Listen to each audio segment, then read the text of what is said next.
Another movie based on an adventure book series is heading to the big screen. Percy Jackson and the Olympians, The Lightning Thief, is directed by Chris Columbus, who also headed up some of the Harry Potter movies. And I recently sat down with the movie star, the young actor Logan Lerman, to find out more about him and this big new movie. Let's back up a little bit, because the truth is, I think people need to get to know you on a little bit of a personal level. Okay. Musician, right? To some degree? To some, I mean, not professionally or anything. So what's the instrument of choice? Guitar?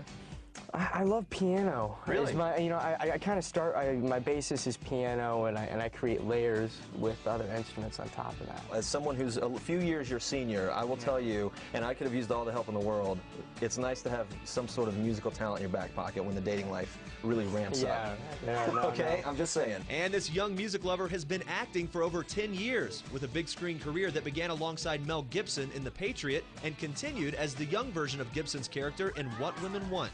I think I was on set for on The Patriot. I think he came over to me and was like, I'm doing this film, I'd like, someone to play the young me. I think you look a lot like me. And just kind of dragged me onto that film too. From there, Lerman landed roles working with Hollywood heavyweights in The Butterfly Effect, The Number 23, 3:10 to Yuma, and more. Of all the big stars he's brushed shoulders with, he credits time spent on set with Jim Carrey during The Number 23 as the most influential.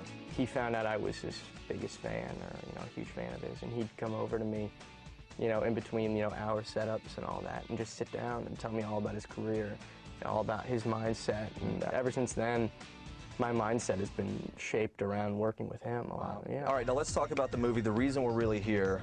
Percy Jackson and the Olympians, The Lightning Thief. You're the son of Poseidon, who is the god of the sea, which involves you interacting in a lot of water at some point throughout this movie, I would imagine. Yeah. Are you actually a swimmer? Are you a fan of getting in the water? I love it. So I didn't know how to scuba dive, and one big aspect of shooting this film was we had 3 months of training beforehand. So I'd have to be at the strapped to the bottom of a pool all day with guys feeding you tanks of air for 45 minutes. It was a lot of fun. Pretty incredible. I actually happen to be a certified scuba diver. Really? My friend. I don't know Let's how go deep scuba you can together. go. Let's do it. Let's do it.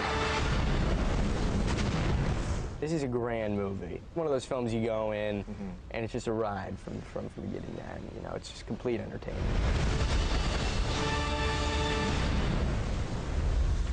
Really fun talking to him, cool kid. And Logan also told me that the movie is slightly different than the book that it's based on. It's a different medium, so he said they made some adjustments, but he insists that fans of the book are still going to be happy with the final product. And this, by the way, is the first story in a 5-book series. This is likely going to launch off into a whole new movie series, so we'll see what happens. More to come. Yeah, okay. for sure. All right. Well, Percy Jackson and the Olympians, The Lightning Thief is the longest title on the planet, and it comes to theaters for you on February 12th.